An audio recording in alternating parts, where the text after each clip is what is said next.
Yeah, let's get started with the talk then, if that's okay, Maya. Um, if you actually attended my Scala talk on last Saturday at Scala Love conference, you might notice that the title is the same. This is because the talk is pretty similar, but it's in Haskell. But since this is just one single talk in a meetup and not a conference, we have plenty of time, so I'm gonna do more live coding than actually slides because I don't have so many slides. What you're gonna see on the slides actually represents about 40% of the content, and the rest we're gonna see it just directly in the code. So why types matter? That is it. That is the title of my talk. It is a Haskell edition, and if you know Haskell, Haskell is a purely functional language, programming language, and even Haskell, which uh, has all this purity and it can track functional effects and so on. We have parametric polymorphism, higher counted types, type families, and a lot of goodies. But still, we are given all these tools to write good software, but we can still do it wrong as well. And just to prove it, we're just gonna see a couple of examples. In this case, written in Haskell. Um, this is the very basic function called showName that actually takes 3 arguments of type string and returns a string. Well, actually, in Haskell, everything is carried, so everything is a function. But we can say that this function takes 3 arguments and returns a string, and we are expecting username, name, and email in that order. But as we can see, this is all strings. It is very easy to confuse the order of the arguments, and it's also very easy to pass invalid data to our function. So this is very weakly typed, and we are given good tools in Haskell to write good software, but we can still do this. And I saw this in a lot of code bases. And the idea of this talk is like we get some motivation to try and eliminate most of these functions. And this meme is always relevant. It actually has the same type: string, string, string to string. And so in Haskell we have new types, so we can do much better. Instead of like having a function that receives three arguments of type string and returns a string, we can use new types. New types are opaque types, basically in the language. They are baked in the language itself, and they are native, so there's no performance overhead of using new types. They are represented as the wrapped type, in this case string, at runtime. So in this case we can see that we cannot mess around with the order anymore. We cannot confuse the order of the arguments because they are all different types, but we can still create invalid data basically to our function, as we can see here. One way we could mitigate this issue is by introducing smart constructors. Smart constructors are basically just functions that take a raw input, in this case string, and returns the validated type, username, name, or email in some kind of context. In this case, this context is maybe, but we could use other types like either or validation. That's it. Smart constructors basically define the rules of what we want, the validation rules for our types. So for username and name, we say that username and name is valid if it's not empty. And for email, we say that if it is any string that contains the @ symbol, it's valid. This is just for the sake of simplicity of this example, but you shouldn't be doing this in production. Like, write proper validation rules. But if we have these smart constructors and we hide the constructor of the new type, this is in Haskell is done via modules, so we actually don't export the constructor of the new type, so we can only export these smart constructors, these functions, and so the user has not access to create invalid data. We can compose. In this case, I'm using this from Maybe. There are many other arguably better ways to do this, but this actually fits on the slides and illustrates the case. So we are creating different types, username, name, and email, and we can see username and name satisfies our validation rules, but email doesn't because it doesn't contain this @ symbol. So if we run this program in Haskell, we're gonna get a runtime validation. It's basically this error invalid email. So this is fine. This works, and we can get away with it, and it is always much better than just having strings everywhere or just primitive types. New type everything basically, but there are other tools as well we could use, and for example, refinement types. I am kind of like in love with refinement types. Or there's a question here. So I don't export the type constructor. Is it possible to do pattern matching with this type outside the module it is defined? That is actually a good question. I think, yeah, that is a good question. Actually, I'm gonna come back to your question later when we get into the editor, and we can try that out actually. I think it is a very good point. You cannot hide the constructor in that way if you wanna do pattern matching. But we're gonna try it out. I'm not sure, to be honest. Yeah, so refinement types, there is a library called refined, and this library is also present in Scala. It has the same name, and it's very similar. So if you use it in Scala or in Haskell, it's very similar to using it in these two languages. So instead of defining smart constructors with refinement types, we're gonna define the validation rules at the type level. So we can see here, these are 3 different type aliases of refinement types. And so our username and name, it's basically a refine that is not a non-empty string. And for email, we are defining a custom predicate. We can define custom refinement types using this, by creating an instance of predicate. And this is one example of how we define the email predicate, basically. And in order to use this, we have this function called showNameRefine that takes these refinement types. If we know the values at compile time, we can use this refineTh, which uses template Haskell to validate data at compile time. So we can see that email shouldn't compile, and that is exactly what we get. Just get a compilation error. And this is super cool. This is out of the box. We define our validation rules at the type level, and if we know the values at compile time, normally we do in test, for example, or in some specific cases as well in the application, then we get this, like, we don't need to run the application in order to find out there is a validation error. We just get a compilation error. But most of the time we need to validate data that comes from other external services and a web form, for example. So we need to do runtime validation. And for that case, refined offers a couple of functions that we could use. For example, these 4. The most common one is the first one called refine, which actually operates on the either monad. And there's a few others that have different constraints, operates on monad throw, monad fail, or monad error, that you can also use to plug it into your application. We're gonna be seeing a few examples using refine, the first function, later when we get into the editor, but I don't have any slides of examples using that.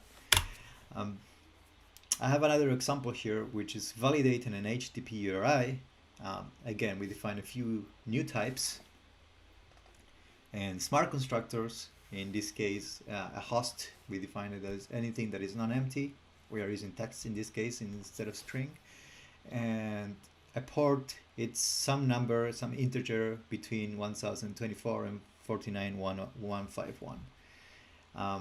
So then we create this URI, which is basically a string representation with this colon in between host and port.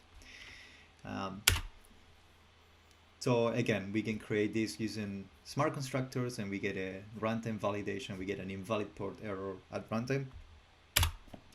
But if we use refinement types, we eliminate all this boilerplate of having these smart constructors, and we can define just in one line the validation rules for our type, which is this refine non-empty text and refine from to predicate that comes from the refine library. So this is super cool. This offers compile time validation, like in this case, using refine th.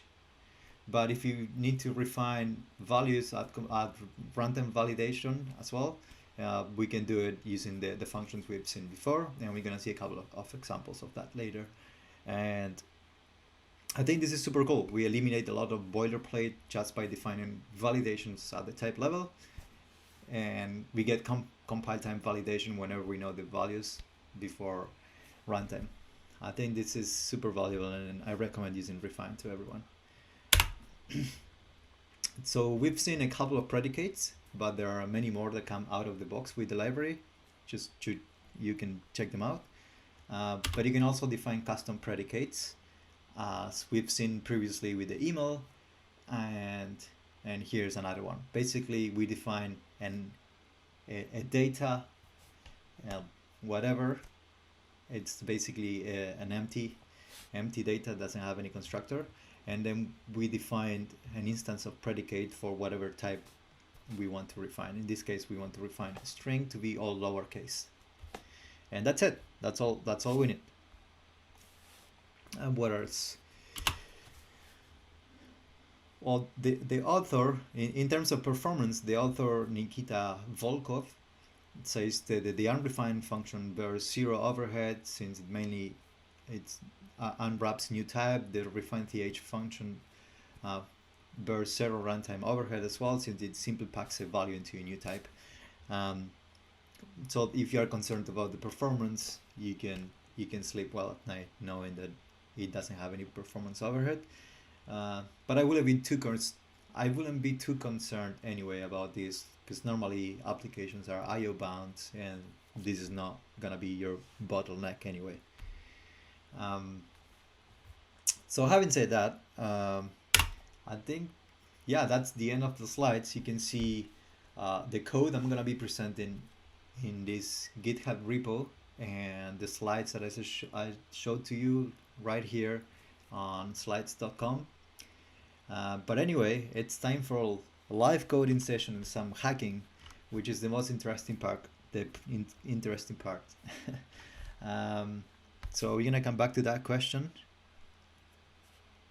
Can you compile time check with custom predicates? Yes, we can do that. Yeah, good. We can do that. We can probably have a look at that now.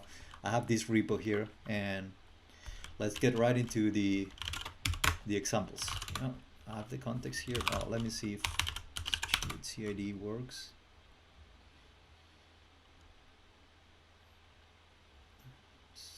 Yeah, perfect. All right. Make the screen a little bit bigger so everyone can see. We can have a look at the examples we've seen before. This is working. Perfect. So the examples we've seen before are here in this file called stringy, this module. And Jakub is asking whether we can compile time check types with custom predicates. And we've seen that we have one custom predicate, which is the email predicate. Here it is, right? And can we run some compile time validation of this? And the answer is yes. And we can see right here in main how we can validate that. I need to find that refinement type.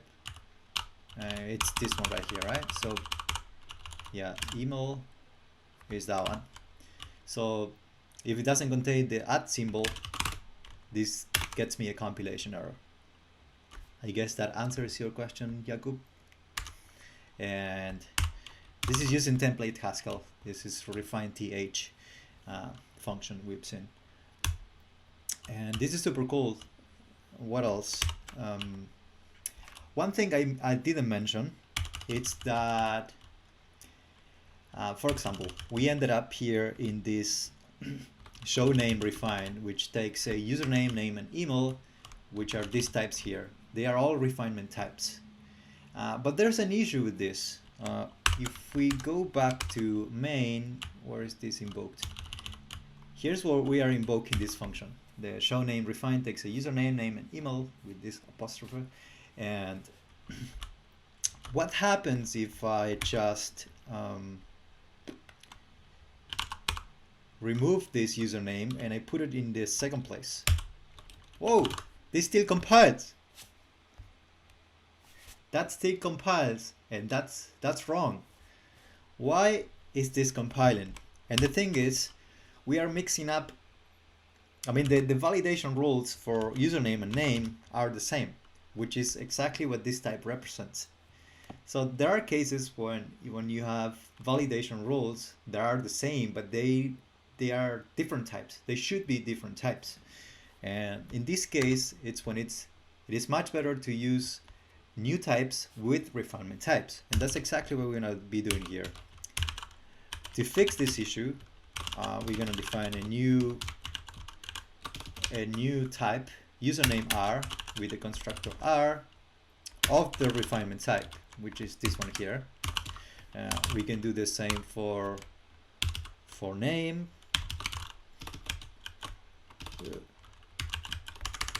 And this one should just take a name. And yeah, for email we probably don't need it right now, but just for consistency and good practices, we can change it as well.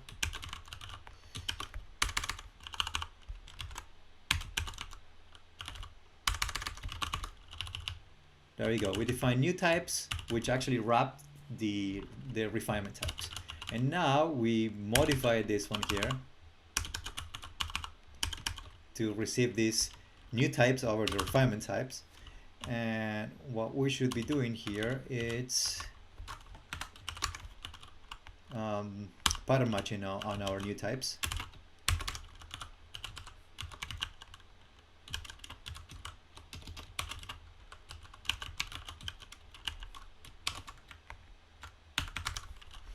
So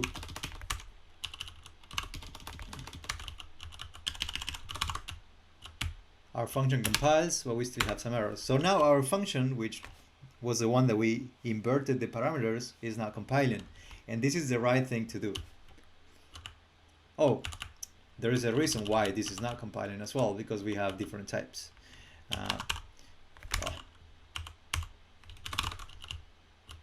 Right, so we still have the same order that it was before, but it doesn't compile because we are not wrapping this in our new types. So the cool thing is, like, if we are wrapping this in the new type, this username R, then we don't need to tell Haskell what is the type that we are refining, because it can infer it from the new type. So that's another.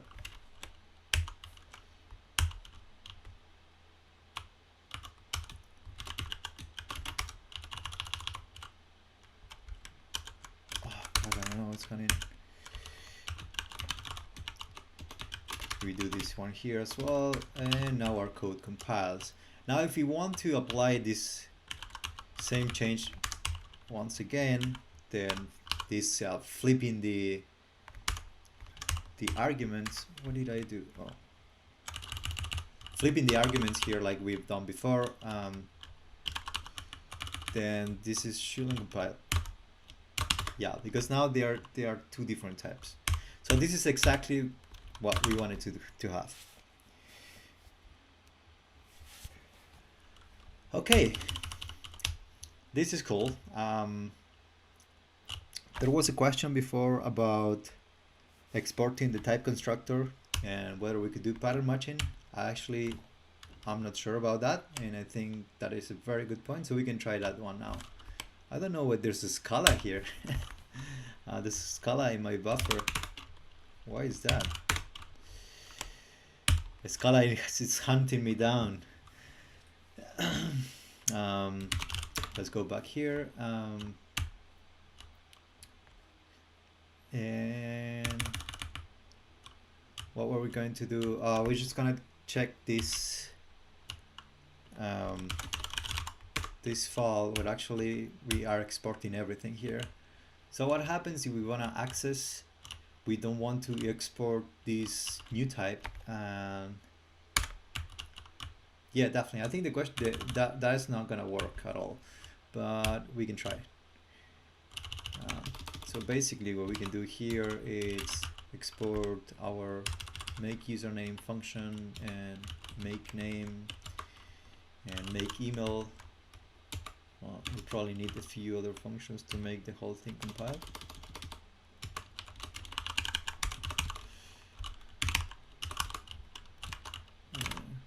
What's not compiling? We need this email R as well. Email R, username R, and name R. Well, I need the constructors as well.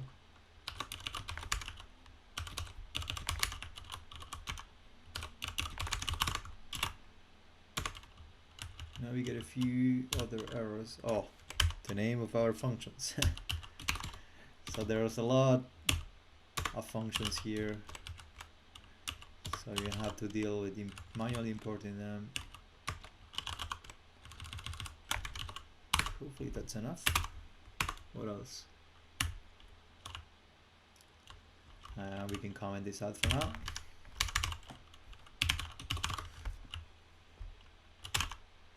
There we go. Our program is compiling. But now if we try the pattern match here, so we say that we can use, we should hide the constructors of the user types, and instead provide these smart constructors like here before getting into refinement types.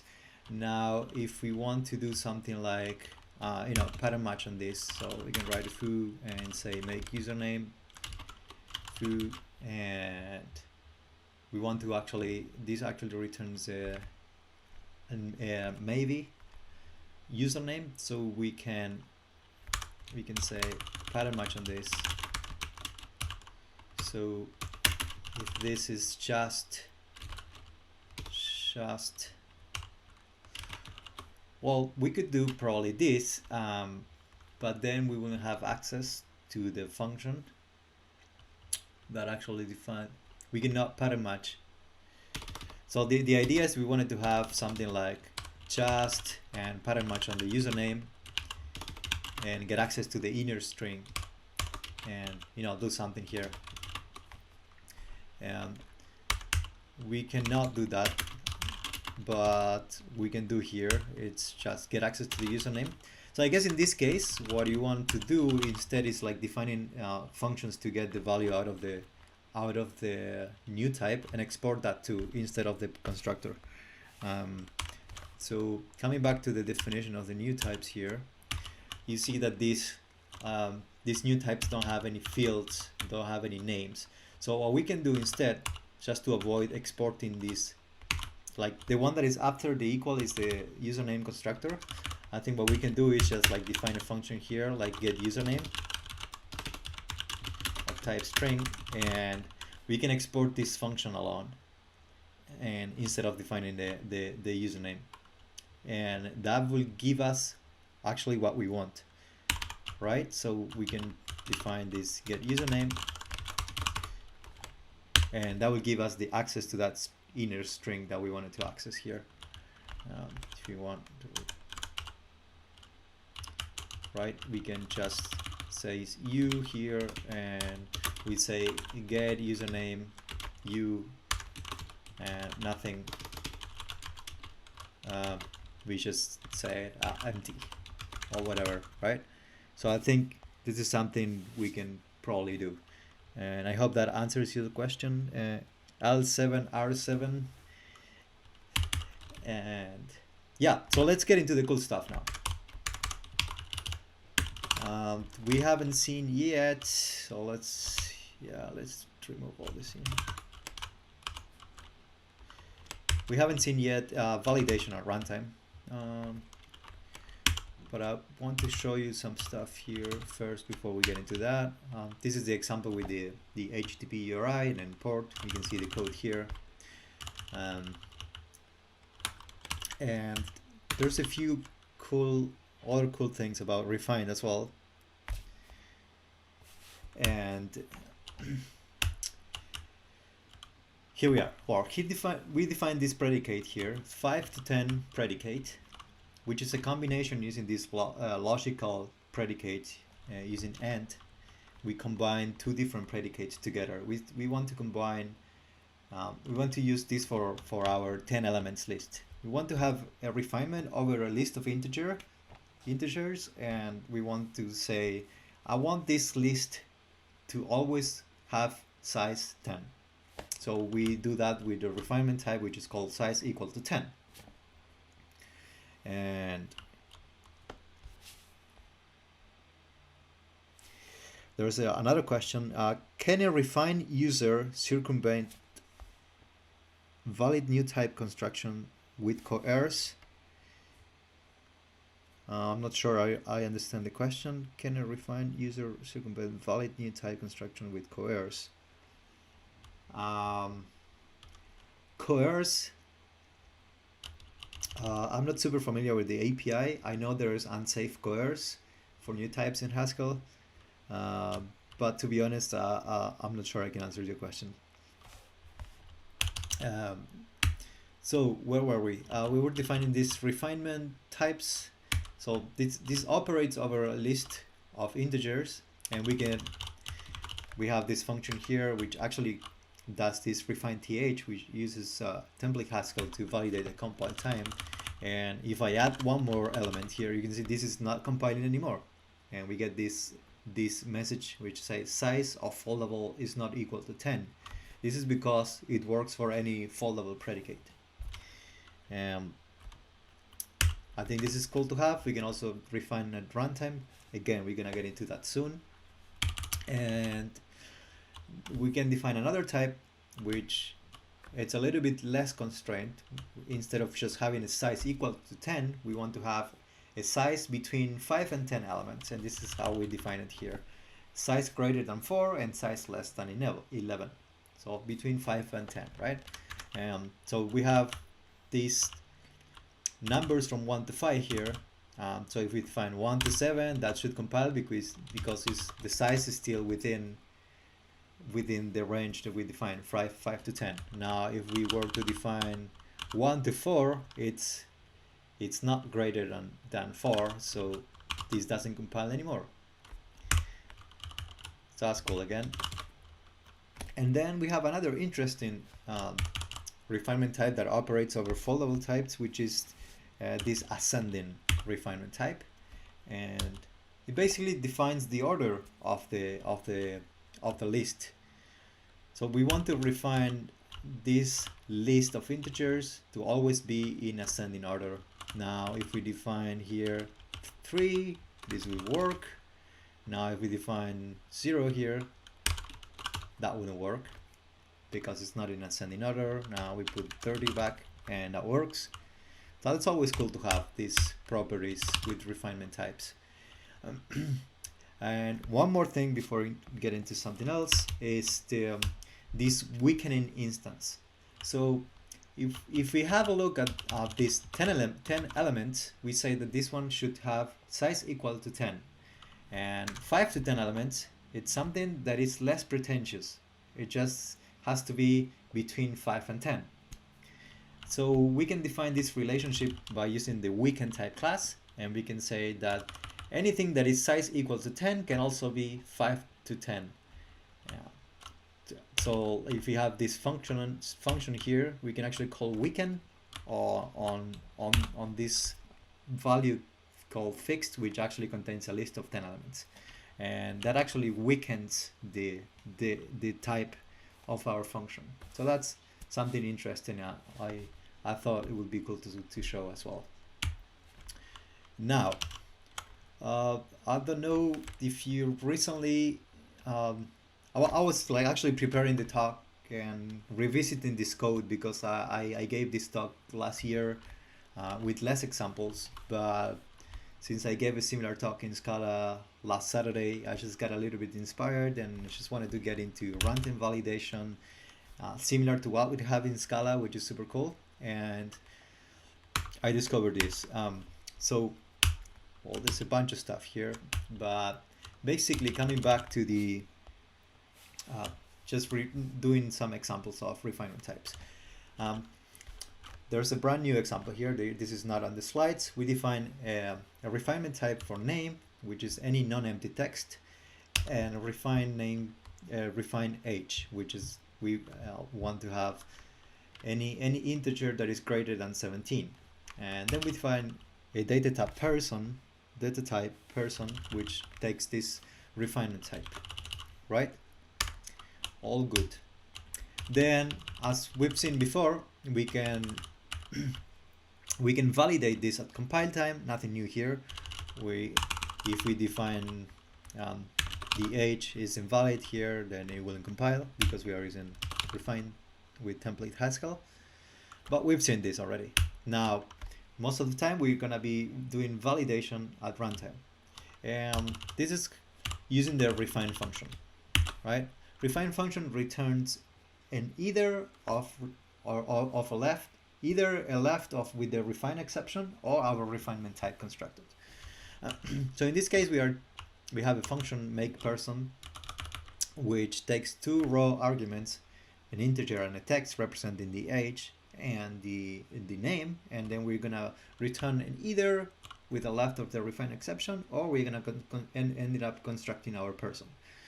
So as you might know, either it's a monad, which means that if the age doesn't pass the refinement, doesn't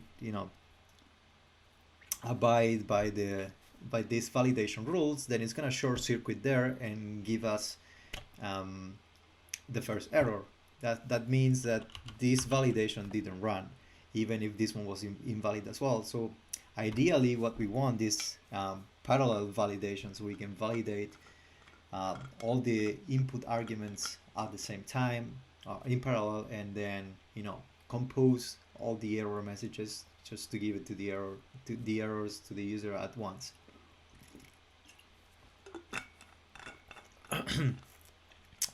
So yeah, this is how we use the refine function. It's very easy, just an either. That's it. But what if we wanted some parallel validation? And here I have some examples. There are some type aliases here just to make things easier, but I'm gonna make this a little bit smaller. Yeah. So I define a type alias, which is my effect type. It's gonna be operating either of a list of text or any A. And this ref function, what it does is just basically, because the refine function returns a refine exception on the left, I don't want a refine exception. I just want to collect the error messages as a list of text. So that's what I'm doing. I'm doing this conversion of these refine exceptions into a list of text here. So I'm going to be using this ref function instead of the refine function that comes from the refine package. So if I wanted to do this, but I still want to return an either, I still want to operate in either, I don't want to, convert to validation and then return validation, because my API contract says that we need to return an either. So I want to return an either. So this is what we can do. We can use the validation package. I'm using validators in this case, which is a lightweight compared to the normal validation package, which depends on the lens package. This is called validators, but it actually exports the same kind of data type with these functions. So we can convert to validation from either, and this is what we're doing here. We are calling this refinement type, refine this type, the age, and refine the name, call from either, so this actually gives us a validation type, right? and then we construct the person using the applicative syntax. So this effectively is going to be composed in parallel. But then we want to return an either again. So at the end, we convert all this validation back to either. And yeah, this works. This works. And actually, I think this is the status quo in Haskell. This is what most people do to do validation, which I find extremely annoying. And I don't like all this wrapping and wrapping of new types, or converting back and forth between types. I think it's a very repetitive task and we could do much better. But yeah, this works, and we're gonna get basically an accumulation of the errors in case both inputs are invalid, and that's always what we want with parallel validation. Now, what if we could avoid all these manual conversions of types, from either to either, which is very manual? It turns out that in Scala and PureScript we have this type class, somehow controversial, which is called parallel, which works very well in these cases with either and validation and some other types as well. It is a bit controversial because it doesn't have very valid laws. It is not very clear what laws should avoid, because it works very well with some types, but with some others it's not super clear. But I don't know much about laws and category theory. I just know that it's very practical. So I'd be very happy if someone out there would like to collaborate on getting something like this working and with some stronger laws. But anyway, let's get into it. So what if we could do something like this, right? Just basically take these two inputs, int and text, have this function parmap_n, which takes these two, an arbitrary number of either types, and a function at the end which actually takes these validated types and converts to a person.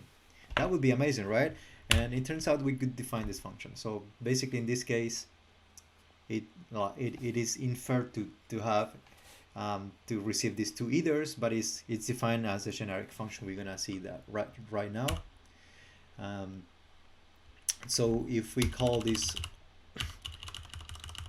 parmap_n function and we validate this input here. So for example, here we are calling this, we have this validation program which calls our function makePerson with two invalid inputs, and then actually prints it out if we get the errors by using this traverse. I can actually comment this. So let's run this and see what it does. Oops.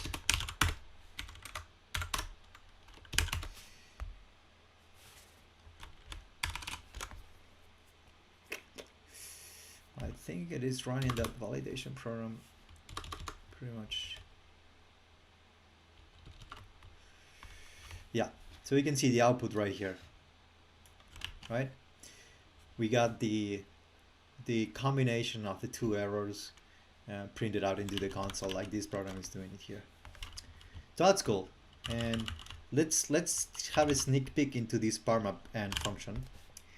And this is something I defined, which is it has a big to do here, which it ideally should be abstracted over the arity, but right now it's actually fixed to 2 arguments. And you can see that this is a very generic function. And the trick is, like, it works for any applicative monad and a parallel. Whatever there is a parallel relationship between this applicative and a monad, we can do this. And in this case, a monad would be either, and the applicative would be the validation. Because in case you didn't know, the either, like, just by being a monad, is also an applicative, but the applicative instance of either cannot accumulate errors, because with that kind of behavior we wouldn't pass the monadic laws.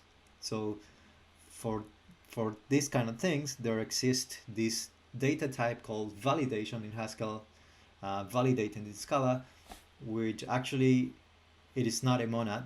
It just defines instances up to applicative, which a different instance for applicative, which can actually is capable of accumulating errors. So with this function, what we are actually doing is actually converting to validation by doing this unwrap nt parallel, and then at the end converting back to either with this sequential. And that's exactly the relationship this parallel type class defines. And we can see the definition here. It is very simple. This is the parallel type class. It defines only 2 functions, parallel and sequential, which is a natural transformation from a monad to an applicative and from an applicative to a monad. which is basically the relationship we see with either and validation. And here is the instance, right? So the parallel would be a natural transformation from either, to basically take an either and go to validation. That is the parallel natural transformation, and the sequential would be the natural transformation from validation to either. And that's it. And it needs to have a semi-group to accumulate errors as well. So this is super cool. I think I find this super cool and very practical. I know it's still controversial in terms of laws and naming as well, because parallel, it's not a really good name, because for some other cases, for example, we could define an instance of zip list and the normal list. We can also define this relationship, which zip list defines a different applicative instance, but it's not actually parallel, it just has a different behavior. So the name in this case doesn't make so much sense. But this is how it is defined in PureScript and in Scala, so just to have some kind of consistency, we do this, but ideally we could do much better in Haskell by thinking this through and making things right. So if we come back here, we also define this partuple function, which is defined in terms of parmap n, and it basically returns the tuple. But there's other cool stuff. I guess, well, here's an example with zip list, basically, and we have these values here from 1 to 5, from 6 to 10, and if we define this n3, we are using the applicative for list, and we define, want to sum all these values together. We apply the plus operation. We are gonna get some output. Now if you use parmap n, it's gonna shift back to this zip list, make the operation on the zip list, and then compare to a normal list again.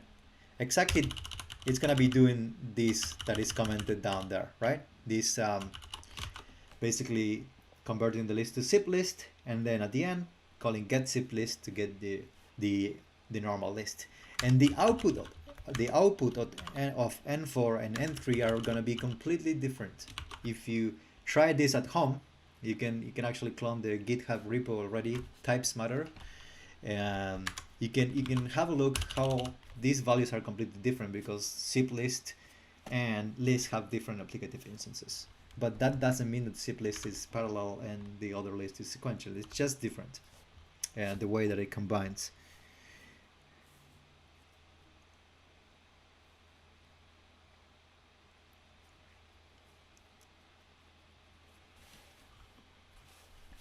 Yeah, there is one comment here. I think when you go from parallel to sequential, the loss will be inevitably broken.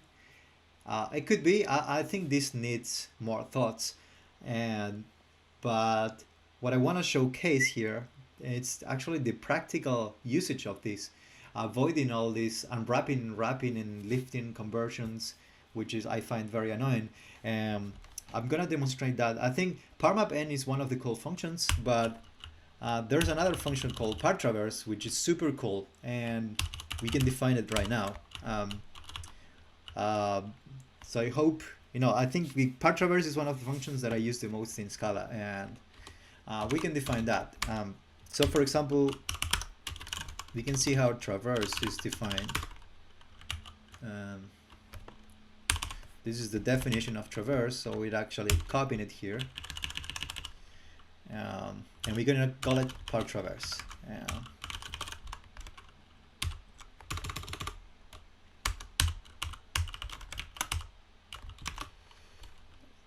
Partraverse, and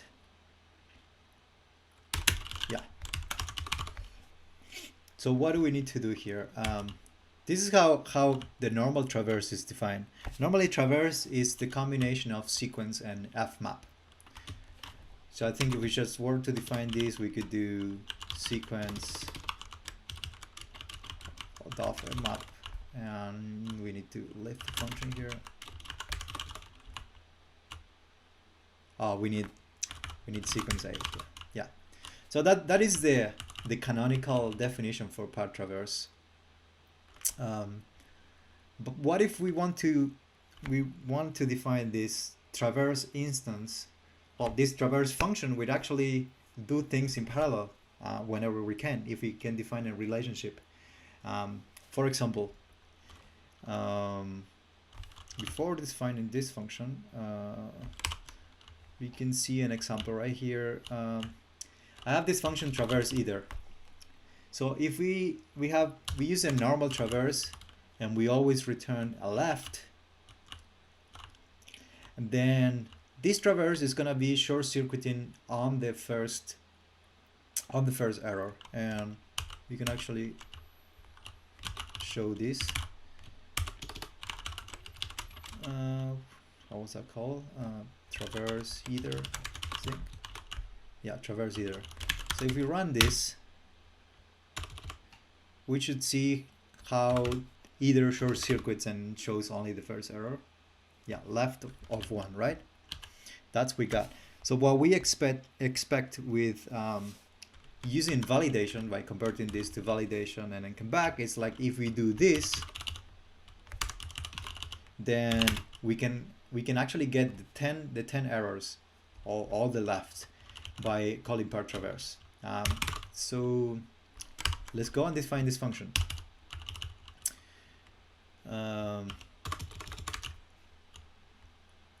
So we need to change the constraints here.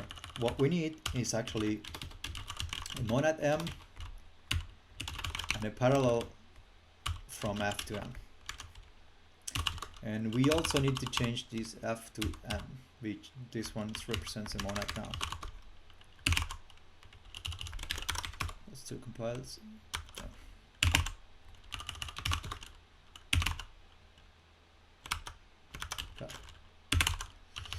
Sometimes the auto formatting doesn't work. Okay, whenever you want. Doesn't seem to like it. Oh yeah, never mind. I hope you can all see here, because the formatting somehow it's broken. And okay, how can we define this function? First of all, we combine. I'm gonna make this a little.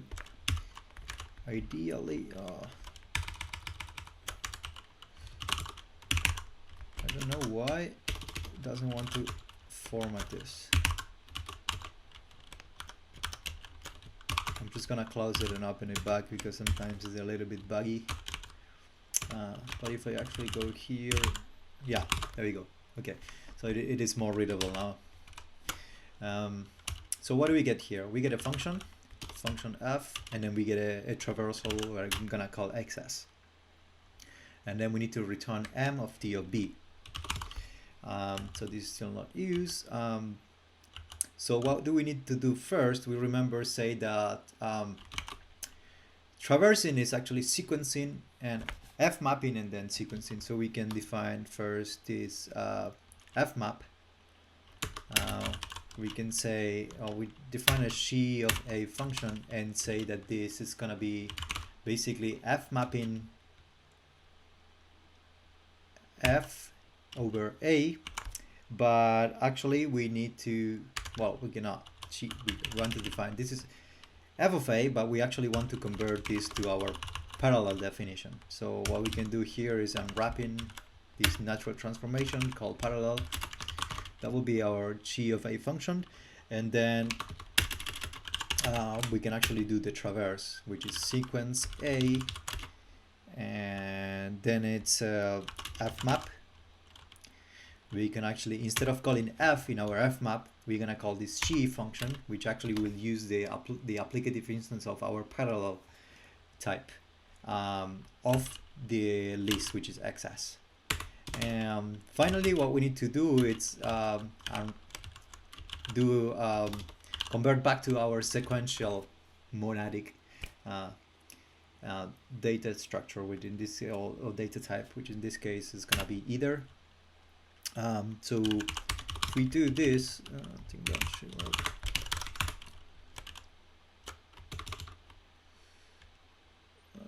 I think I got it right.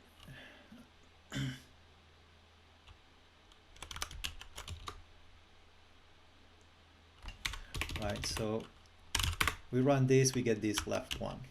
Now let's go back to the example, our validation, and traverse either. Yeah, so we have this traverse either, and we have this part traverse either. Let's see what is the difference in the behavior. Now, if we go back, where was he here? Yeah. We can actually call this part traverse either and see if it does exactly what we want it to. We should expect all the errors to be shown in the second case. And there we go, right? We went back to validation and then lifted back to either.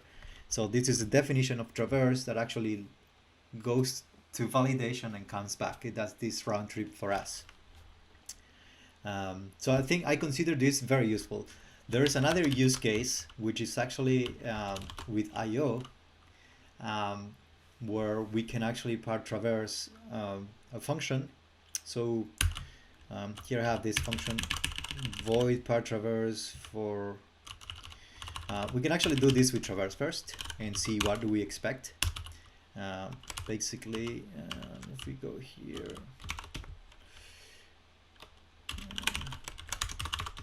test par. So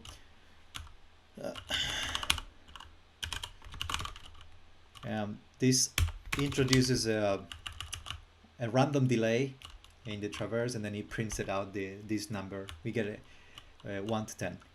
So if you run this with the normal traverse,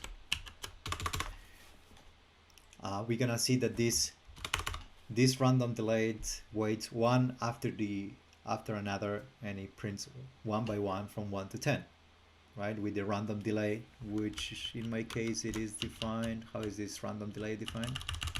It's here. So it's a random delay. It's up to 5 seconds, I guess. So probably quite long for the example. Sorry about that. But we can see that the traverse operates in a sequential order. And when we have I/O computations, it would be ideal if we could also do this in parallel. It turns out that there is a function called map concurrently, which is from the async package, which does exactly this. This is a function, map concurrently, from the async package, and it basically maps an I/O performing function over any traversable data type, performing all the I/O actions concurrently and returning the original data structures with the arguments replaced by the results. So it has the same type signature, but it fires off all the I/O computations concurrently, and it actually returns the same. But if any of the actions throws an exception, then all of the other actions are cancelled and the exception is withdrawn. So that sounds like exactly what we want. But since we have this part traverse generic function which works over any parallel instance, we could just actually use part traverse. Now, in order to have this part traverse working with I/O, we needed a relationship between I/O and some kind of parallel I/O. And so that data type we are looking for is called concurrently, which also comes from this async package. So what I did is defining this instance. We can see here the import of the control concurrent async concurrently. We just define an instance for I/O, which is basically concurrently. It's just a new type that will have different applicative instances as well. So we just define this parallel instance, and we get access to all the generic functions we define in terms of parallel. So we get access to parmap and partuple, partraverse, and whatever functions we define in a generic way. That means we can a lot here by using parametric polymorphism. There's no signs of I/O right here. This function says nothing about I/O computations, nothing about concurrently. It only defines a constraint over a parallel type class that, again, could have a different name, different laws, but the actual application and usage of this, it's a big win in my opinion. So if we go back to the example and run this using partraverse, I hope this should compile.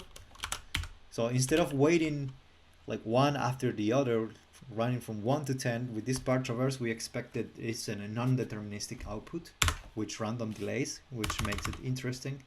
I guess if we run this, we should be seeing numbers in different orders with random delays as well. We saw 6, 10, 1. Yep, here we go.